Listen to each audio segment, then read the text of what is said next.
The word installation art is really a problematic one. It gets used very, very sloppily. No one really knows quite what it means. Arguably, the Singapore Art Museum had an exhibition of installations which for some people included only one installation and included this work. And I don't think this is an installation.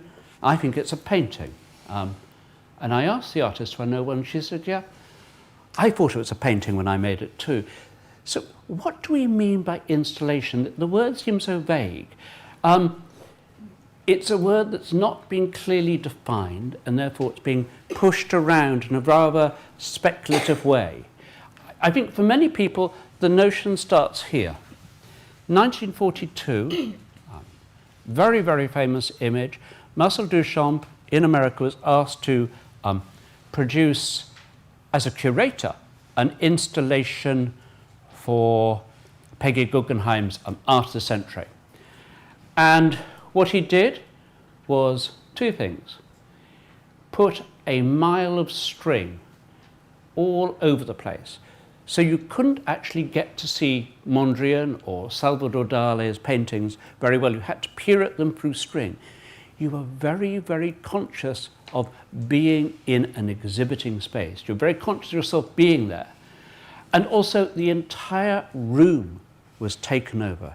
For me, this is a defining factor about installation art, that the artist is thinking about not an object, not a wall, but literally the entire space and how people move through it.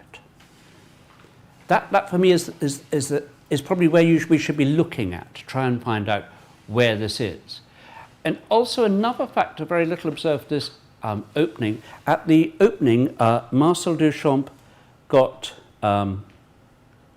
two children to come down with a ball and just play with the ball at the end of the gallery and ignore anyone who asked what was going on. So this performative element is often an aspect of installation art.